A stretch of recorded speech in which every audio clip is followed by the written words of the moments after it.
푸아그라를 스텐밀로 쓰면은 7성급 호텔 주방에는 세계 3대 진미가 여러분 냉장고에 가득 차 있습니다.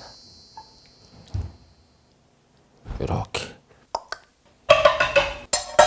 안녕하세요 여러분, 요리계 최전방 공개수 박민혁입니다. 오늘은 추억의 메뉴를 하나 만들 거예요. 제가 옛날에 두바이에 있을 때 7성급 호텔에서 근무를 하지 않았습니까? 그때 제가 소속되어 있는 레스토랑에서는 그 호텔의 제일 꼭대기층에 있어가지고 맨 밑에 있는 직원 식당까지 내려가기가 우리는 시간이 꽤 걸려요. 왜? 중간에 행사가 잡히면 엘리베이터가 올라오지 않습니다. 그 위층에 있는 셰프들이 거의 20명 초반 정도가 근무를 했는데 국적이 거의 대부분 다 달랐어요. 각자의 나라의 음식을 한 번씩 돌아가면서 했던 적이 있었습니다. 그때 제가 이제 만들었던 궁중 떡볶이입니다. 그 당시 때 제 한국 지인들이 얘기해 주길 외국 사람들은 우리가 알고 있는 빨간색 매운 떡볶이를 매운 걸 못 먹는다고 하니까 궁중 떡볶이를 이 외국인들이 먹을 수 있는 익숙한 식재료를 한번 만들어줘 보자. 그래서 제가 푸아그라 궁중 떡볶이를 만들어줬습니다. 오늘 그 메뉴를 할 거예요.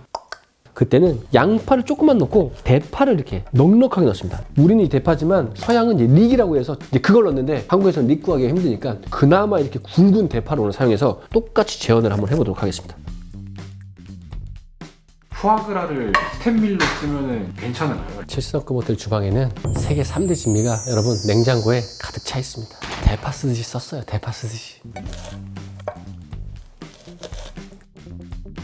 그때 양송이 있었거든요. 그래서 양송을 제가 갖고 왔습니다. 그리고 이제 채소는 이제 우리나라 궁중 떡볶이는 이제 파프리카를 넣었는데 그때는 안 넣었어. 그리고 미니 양배추, 샬롯, 대파를 넣었습니다.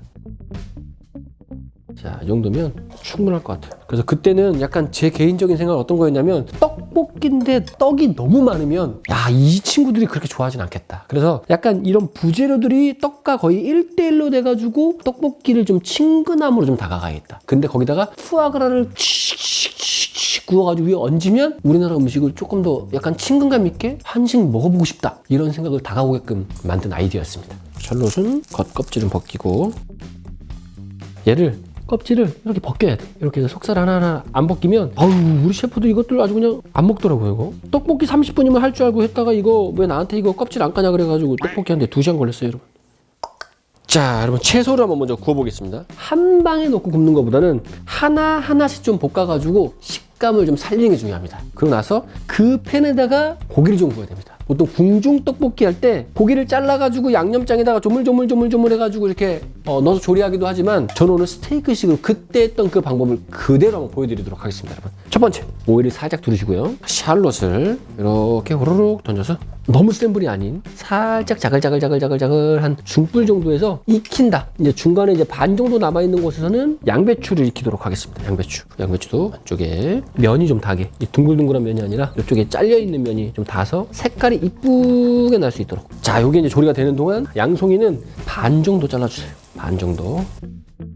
자 그러고 나서 마지막에 이제 채소가 다 손질이 끝났으면 저는 오늘 등심을 씁니다. 그때는 와규 썼습니다. 와규. 그래야 7성급 직원식이다.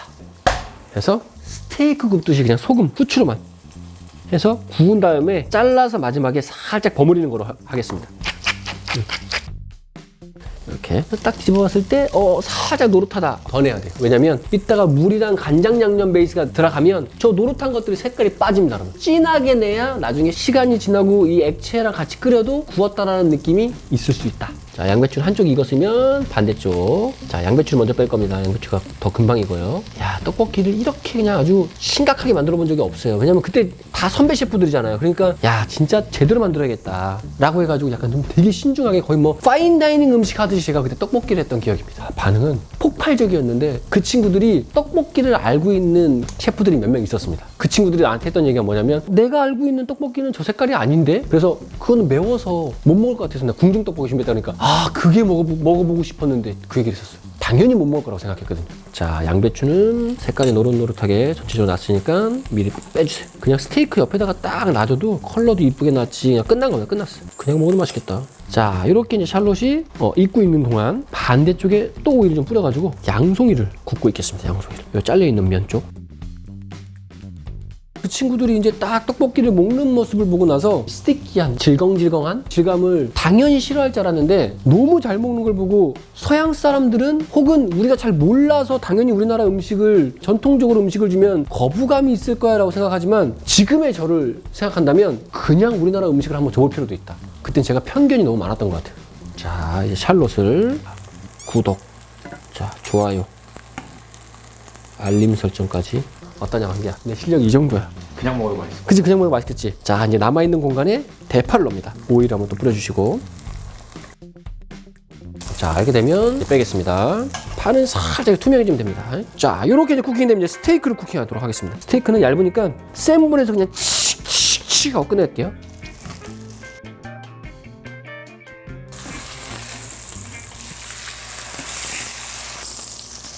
어휴, 너무 부드러워가지고 찢어져. 어휴, 익힌다는 것보다는 얘는 센 불로 그냥 양쪽에 색깔만 내면 됩니다. 이 정도 두께면. 얘가 보니까 1cm가 안 되는 두께예요. 그러니까 천천히 오랫동안 장시간 조리하면 질겨져요. 그렇기 때문에 그냥 센 불로 한 2번 정도? 제가 볼 때 한 1분이면 충분할 것 같습니다. 1분. 센 불로 1분.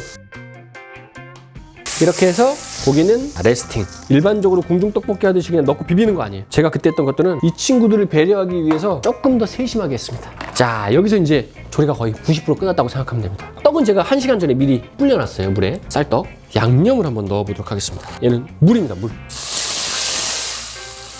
자, 스테이크 구웠던 팬에 그냥 그대로 쓰세요. 왜냐면 스테이크가 구워지면서 맛있는 마이야르에 대한 성분들이 같이 쭉 올라오니까 소스가 더 맛있어집니다. 자, 그리고 진간장. 자, 그리고 설탕. 자, 요거는 그대로 제가 상세 레시피를 올려드릴 테니까 더보기란을 확인하시면 되겠습니다, 여러분. 물을요.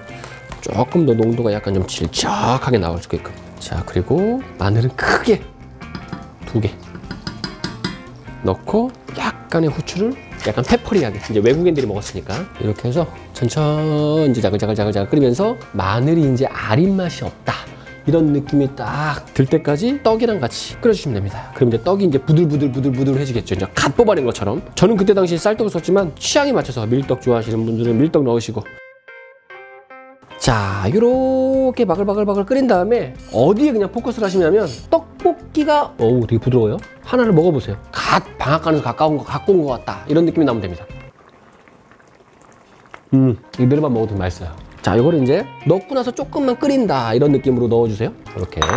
자, 이제 먹을거리들이 이제 쫙 있는 거지. 이렇게 해서 떡이 부드러워지고 채소를 넣고 나서 2-3분 정도만 끓여서 이제 채소가 익으면서 궁중떡볶이 양념이 싹 별 수 있게끔 그렇게만 준비하면 됩니다. 자, 레스팅이 잘 된 스테이크를 먹기 좋은 크기로 톡톡 썰어주세요. 뭔가 궁중떡볶이랑 스테이크를 같이 먹는 듯한 느낌. 근데 푸아그라를 곁들인 여러분들 좋아하는 사이즈, 한 입에 딱 떡볶이랑 먹기 좋다, 이런 사이즈로 썰어주시면 됩니다. 이제 농도도 좀 낮고 이제 채소들도 넣고 이제 확실히 딱 보더라도 다 채소들이 익었다, 이런 느낌이 와요. 그러면 이건 얼마 전에 구단주분이 본인이 직접 짰다고 나한테 와인바 키에서 음식 먹고 나가면서 이렇게 딱 가방에서 뭘 꺼내시길래 나는 뭐 갑자기 총 꺼내나 했더니 갑자기 이 병을 딱 꺼내서 나는 화염병인 줄 알았네. 그래가지고 셰프님 제가 직접 짠 거예요. 그래가지고 뭘 짜요? 그랬더니 참기름이라는 주고 가더라고요. 그래가지고 아직 안 쓰고 있었어요. 감사해요. 고마워요. 그래서 요거를 향이 날아가니까 처음부터 넣지 마시고 넉넉하게 뿌리겠습니다. 근데 해외에서도 참기름을 쓰나요? 많이 써. 생각보다 많이 써. 왜냐면 아시안 레스토랑이 굉장히 많아요. 그러다 보니까 이제 우리나라만 참기름을 쓰는 게 아니라 뭐 다른 나라도 참기름 좀 되게 많이 써요. 자, 이렇게 해서 딱 그때 줬던 그 느낌으로 제가 만들게요. 자, 떡볶이를 우선은 편안하게 그냥 바닥에 다 깔아도 돼요. 왜냐면 떡 위에다가 스테이크를 올릴 거거든요. 대신 채소들은 한쪽이 좀 몰리게, 같은 플레이팅이라도 어떻게 달라 보이는지 보세요. 지금은 플레이팅 신경 안 써도 됩니다. 우선은 최대한 채소를 건져내지 않는다. 떡 위주로 건져낸다. 바닥이 한 겹 이렇게 딱 쌓이면 스테이크를 한쪽에 올린다. 이렇게. 그래서 일반적인 궁중떡볶이와는 좀 많이 다르죠? 공셰프 스타일의 궁중떡볶이였기 때문에. 자, 이렇게 하고 이 채소들을 반대쪽에 이렇게 떡하고 이렇게 번갈아 가면서 얹어주세요. 자, 이렇게 하고, 자, 이제 남아있는 떡들은 조금 위에 올려주고. 그리고 웬만하면 소스는 좀 스테이크에 닿지 않게 바닥으로 합니다. 떡볶이 쪽으로. 이렇게. 마지막에 푸아그라. 원래는 푸아그라도 이렇게 슬라이스 된 거 덩어리를 스테이크 굽듯이 칙칙 해가지고 여기다 이렇게 올렸어요. 근데 지금 우리나라에서 푸아그라를 구할 수가 없습니다, 여러분. 진짜 구하려고 노력을 많이 했는데, 만약에 푸아그라 슬라이스나 푸아그라 홀을 가지고 계신 분이 있다면 공제불로 있으면 선물로 좀 주세요. 이번에는 어쩔 수 없이 이 푸아그라 무스라고 해요. 푸아그라를 갈아가지고 만든 푸아그라 대체품. 얘도 맛있어요. 자, 마지막은 그때는 실파 올렸어요. 실파. 차이브라고 해서. 근데 오늘 실파가 없으니까 쪽파. 쪽파를 올리면 어떻게 된다? 음식이 살아난다. 실파가 있으신 분들은 실파를 올리면 됩니다. 이렇게 해서 제가 첫 직원식을 만들고 우리 셰프들한테 기립박수를 받았죠. 이렇게. 시식을 한번 해보도록 하죠.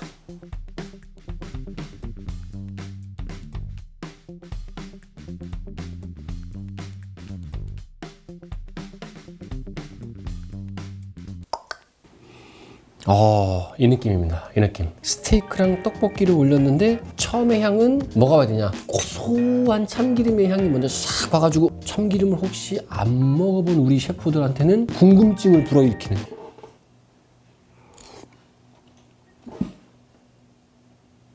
딱 먹고 이 반응이었어. 모든 사람들이. 떡을 하나 딱 먹더니. 그냥 그네들한테는 이 푸아그라하고 지금 스테이크는 신기한 식재료가 아니에요. 떡이 신기했던 식재료였던 거죠. 이렇게 이제 그 다음부터 떡 하나를 먹고 나서 그 친구들이 이제 알아서 먹더라고. 푸아그라랑 스테이크랑 떡이랑 이렇게. 그리고 본인이 좋아하는 채소들. 이렇게 이제 접시에 있는 모든 음식들이 싹 사라지고 딱 쳐다보면서 했던 얘기가 뭐냐면 진짜 그 한국의 매운맛을 보고 싶다 이 얘기를 했었거든요. 그래서 제가 그 다음 만들었던 메뉴가 닭볶음탕이었습니다. 그리고 여러분들은 이 메뉴를 만들어 먹어보지 않으면 맛을 상상할 수 없습니다. 레시피를 상세하게 올려드릴 테니까 이 푸아그라 스프레드 같은 경우는 그냥 인터넷 검색하면 요즘은 푸아그라 무스, 빠떼 많아요. 그거 이렇게 얹어 드시면 됩니다. 그리고 마지막 하나, 푸아그라 홀을 가지고 계신 분이 있다면 꼭 공셰프에게 선물을 보내주세요. 제가 그 음식으로 보답해 드리도록 하겠습니다. 공빠.